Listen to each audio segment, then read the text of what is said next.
We noticed a little while ago, like 3 to 6 months ago, how clients were losing SEO leads. They were getting Mhm. more leads, but it wasn't coming from the organic traffic that we were getting them. And the organic traffic was going down. And what we found was they were getting more and more branded searches, Mhm. and they were getting more and more referral traffic from ChatGPT and Gemini. If you're Absolutely. not introducing original content, though, it's going to become harder and harder, I think, to actually show up in there. And those that show up in AI overviews are the ones that are going to create the original content. Hey, hi everyone. Welcome to your show E-Coffee with Experts. This is your host Ranmay here. And today we have Steve, who is the CEO at Digimark with us. Hey Steve, how's it going? Hi, Red Mate. Thanks so much for having me. It's great to be here. Lovely. Steve, before we move any forward, why don't you talk us through your journey a bit, how it all started? How did you land up in the SEO space? Because during our days, we had never planned to get into SEO, right? So the No one newer planned generations to. can still talk about SEO as a career while they are studying. But during our days, that was not an opportunity because it did not exist. Yeah. So Yeah. how it will happen, and also a bit about your agency, Digimark, the AI automation part of it. And then we'll take it off from there. Sounds good. So I actually built my first website in 1998. So it started off all the way back then. Unfortunately, it was just documents online, basically. So I didn't think much of it. 2000 Mhm. happened. So clearly I was very wrong.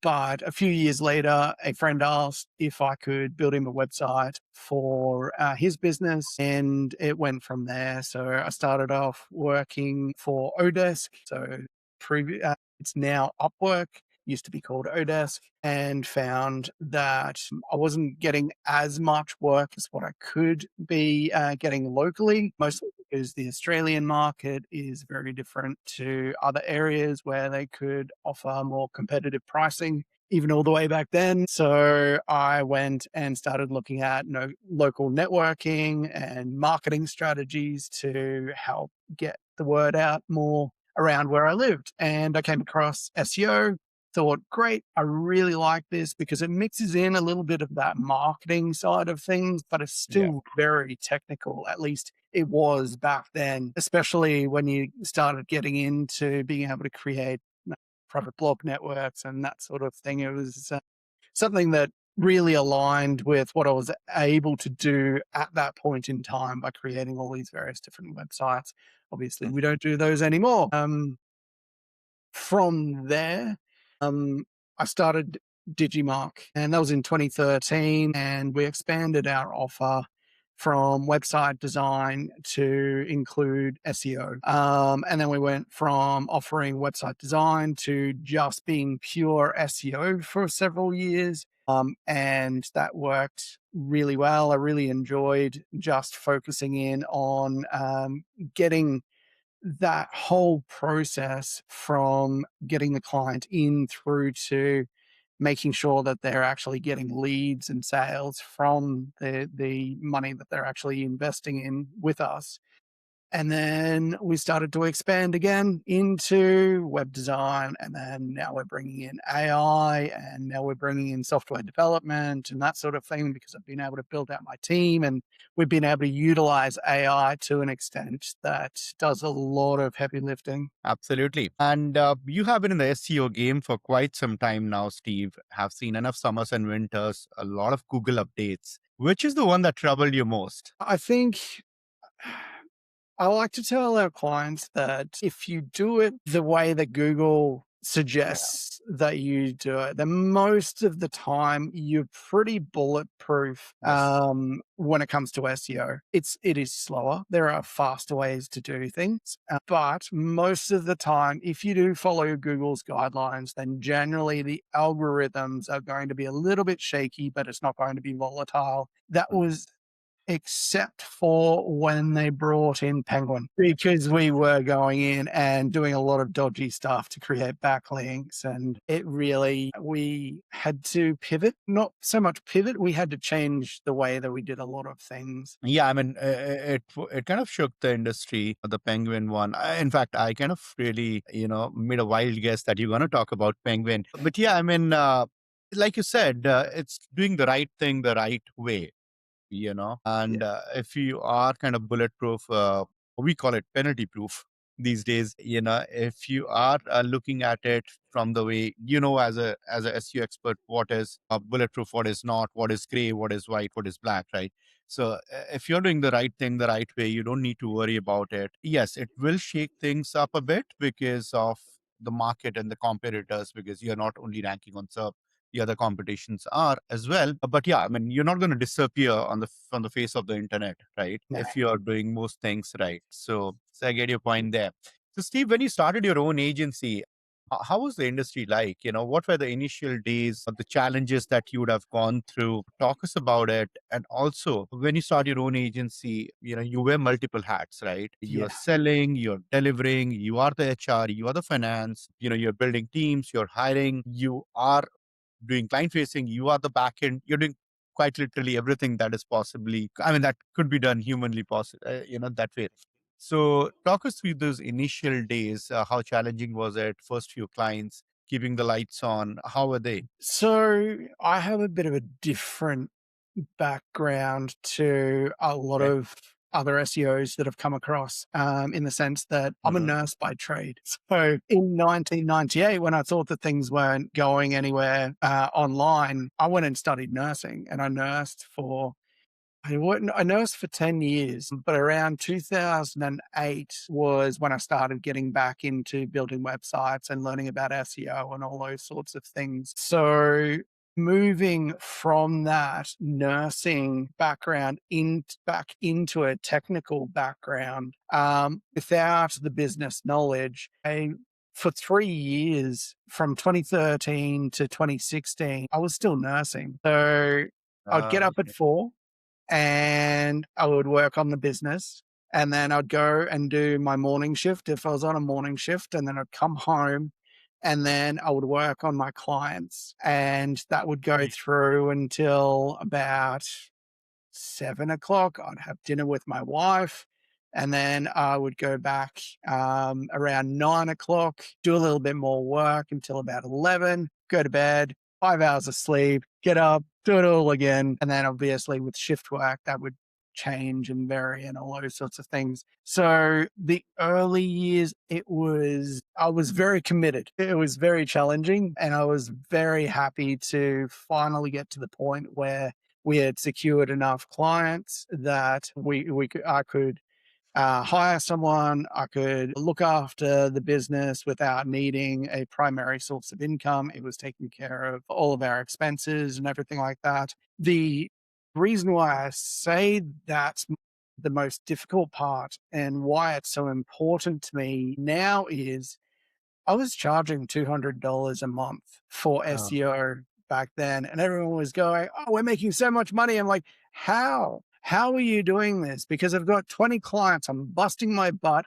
and I'm only making like $4,000 a month. Like, how are you actually making money out of this? So, without having that backed coming from a marketing company or knowing business or anything like that, I had to learn all of that. And it's been really rewarding being able to learn all of those things, because now it's like, okay, pricing strategy. I go and talk to clients about pricing strategy because most of the time I'm working with small businesses and yeah. they're not charging enough. Or how do I sell this particular product to a particular person when I don't have enough money to do it? Well, you can't do SEO when you don't have the money to do it, but here's what I think you should do. And then they eventually come back to us because we went, go and do this first and then come back and we'll do the SEO thing then. And, talking about your clients, right? So, I mean, you have been in the space for quite some time now. Or talk us through your favorite client stories so far. So far. I'm sure you would have, many more Yeah, better yeah. experiences as you move forward. There's a lot of good ones. I'm sure. Favorite though would probably be I mean, you don't have to name them. yeah, yeah, no. I'm just trying to think because it's like, do I go the money angle where we made them so much money, or do we go this was really hard. So cracking that nut was really rewarding. And I think that's probably the one that I'll Hmm. focus on is we started working with this startup in healthcare, and they were competing against huge Australian companies like Blue Care. I'm not sure if you're familiar with them, but they're like a massive organization. Dementia Australia is a huge organization, like massive Australian enterprises. And here's this small two-team business that we're going up, and we managed to go in and very strategically choose these keywords that they knew that people weren't searching for at the moment, but they knew something was coming. So we got in there first. And then as soon as the news was announced that this new role was going to come into place, they skyrocketed, and they're just in the media. Even now, they're in the media every day. So it's Mhm. quite exciting. And they actually got invited to be on the council of the board of Dementia Australia because of that as well.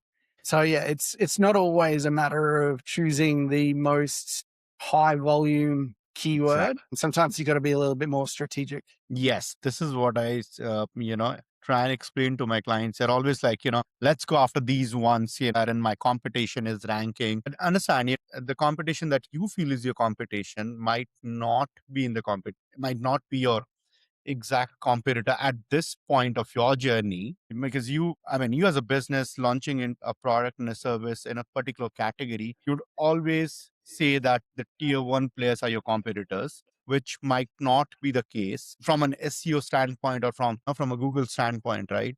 You need to look at quick wins, like you said, understand the strategy which is gonna get you at least some ranking, some traffic going to get the kind of hold up the business, and then that can be a launch pad moving forward, right? So a Yeah. lot of businesses kind of make this mistake. They go after the the money keywords with hundred thousands of searches and happy to rank on the second page for those keywords versus ranking in the top three, top five for maybe a little bit of low search volume keywords, but actually those are the ones which kind of gets traffic, gets the phones ringing for you.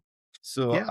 I love that part of it when you explain that, it has to be a bit of strategy and not really going after your competition head on initially. There's no documentation that I've found around it, but I'm Yeah. pretty sure I've got enough case studies there to suggest that this is true. If you rank for multiple keywords in the first position, doesn't matter what they are, Mhm. then Google is more likely to trust Yes. you. I'm sure that someone can find a document somewhere saying, oh, yeah, this is true. We did this study, or Google's actually said it here. But yeah, the amount of times that we go off in a tangent and the client's like, no, I want to get accountant Brisbane. It's like, you're not getting accountant Brisbane just straight off the bat. Like, you're Yeah. going to hate me in 5 months if we're just going after that keyword.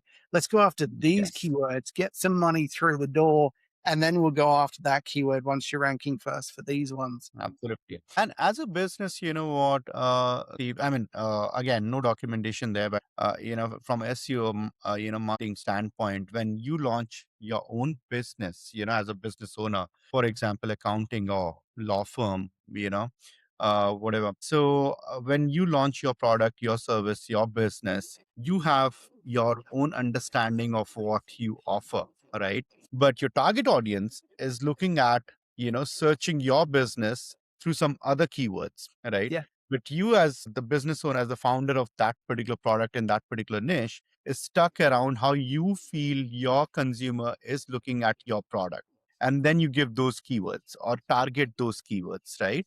But the target audience is not exactly looking at your service, at your product using those keywords. So we need to understand, how is the search happening before we go after optimizing those keywords. I've seen, very solid keywords by the, prima facie, by the look of it, our clients ranking, but I mean, not getting much business out of it because the searches are happening on keywords which are maybe not exactly the same, a little bit of twist to it, but the competition is optimizing for it. So it's a whole game altogether. So, perfect. So, Steve, moving on, which SEO metrics, you feel have become misleading in the era of AI overviews now? So, not so much AI overviews, but vanity metrics are huge across SEO. I just wanted to say that before I go in and talk about the AI overview vanity metrics, because I mean, a lot of people talk about DA, DR,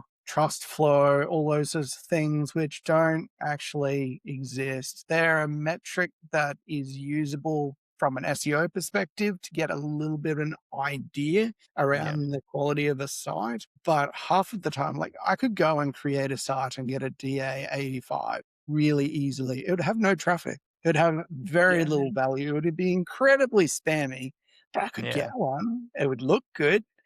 Getting back to the question though of AI overviews, I'm finding more and more traffic is becoming a vanity metric, which is unfortunate because traffic used to be our big thing where it's like, okay, well, if we increase, you're currently getting 300 visits per month. Let's Mhm. increase that to 1,000 per month. And then you'll go from 0 leads through to 2 to 3 leads, Mhm.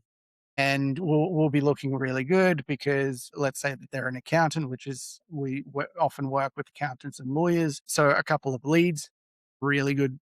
We pay for ourselves quite easily, and then from there we can expand out to 2,000 visits and so on and so forth, and it goes up from there. You take away traffic because they're all going to AI. You no longer are able to go, hey, if we get you this amount of traffic, then we're likely to get you this amount of leads. It becomes more difficult to go and attribute that lead to that particular event that we did to get them into a certain position. And so it pushes us more and more into that idea of ranking first, which I really hate that because it really values what we do. Thinking about positions for keywords has made it a commodity, and it allows people to come in and say, "Oh, I'll get you into first, guaranteed." And you can't really guarantee that ever. You can Yeah. guarantee, or you used to be able to guarantee traffic because if you go and create some content that people are actually going to consume,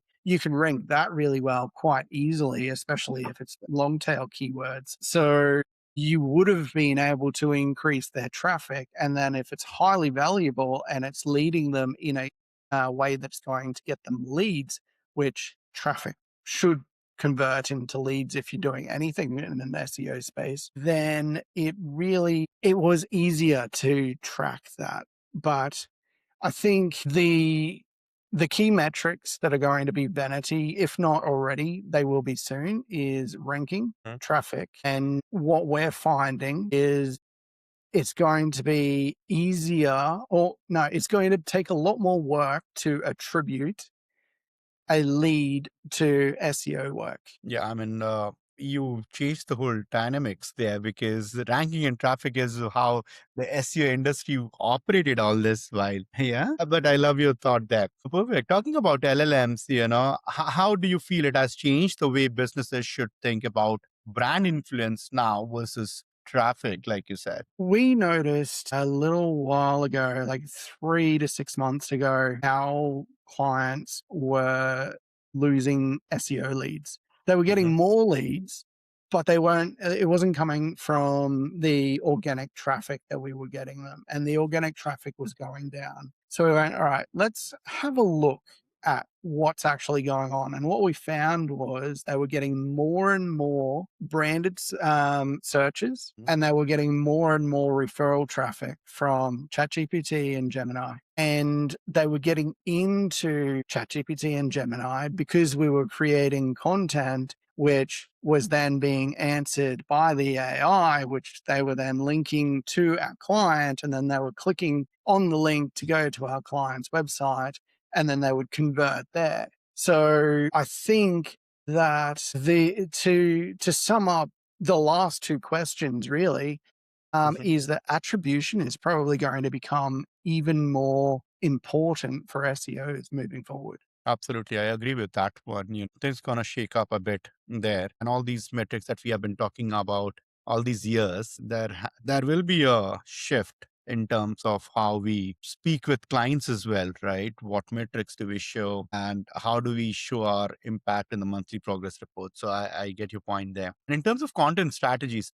how do you approach that at your agency for your clients when search intent is increasingly answered even before the click now? It does go back to what I was saying with that, about with our clients. So we are still creating top of funnel content, and that might seem like a bad idea. We will see, but at the moment, it seems to be working. We're getting a lot of referral traffic from ChatGPT, a lot of referral traffic from Gemini. I think that the way that people fundamentally are searching is changing. They're becoming more used to having a conversation with an AI and then finding what they want and going from there instead of going through a list and then choosing the first one. First one doesn't really apply, so they go on to the next one. It's the same sort of thing. It's just you've got to be in AI instead of in the search results. And I'm just waiting for the point. Like they've already started talking about AI mode and introduced it in certain areas as well, where it is just AI as Google. So they've got to get that content from somewhere. If you're Absolutely. not introducing original content, though, it's going to become harder and harder, I think, to actually show up in there. If you're just I don't want to poo poo AI content because it's fantastic, but you need to be going in and creating, or your client needs to be adding original content in there. Otherwise, eventually the internet's going to just be regurgitated content. And those that show up in AI overviews are the ones that are going to create the original content. So, yeah, our content strategy has changed slightly, but mostly from a technical perspective. We're focusing more on schema data and making sure that the structure is answering the questions rather than just going through and trying to answer everything. Absolutely. And talk about client expectations, Steve. How has that changed after all of this AI overviews have become mainstream? I'm surprised actually because it hasn't changed that much. Are they not saying rank me on LLMs, rank me on chat? Are they not No. saying that? Maybe I'm just not talking to the right people, but most of the time, like they've started slowly talking about, all right, well, what's this AI thing and how can I get into it? But it hasn't been as popular as what I originally thought that it was going to be. I thought straight away people would be going, all right, well, why do I even need you? Because AI is here and they're just answering questions. That hasn't been the case at all. Most, if anything, people have taken SEO more seriously. Yeah, I would agree to that as well. Yes, I mean, we have been receiving questions around ranking on different LLMs. What can you do us for AI rankings and all that stuff? Depends on industry to industry as well. All Yeah. right. But yeah, I mean, we have been encountering such questions, and clients are also aware in terms of how to actually go ahead and rank. You'll be surprised to know that have been some founders who have actually experimented and who are not SEOs, by the way, who are just business owners in their own niche, who have experimented and have actually succeeded in ranking on a few keywords on different AIs there. So, yeah, the industry is evolving, and on that note, before we wrap this up, 2026 is here, Steve. What are Yeah. your bets on how is it going to shape or shake this year around the AI and the LLM world?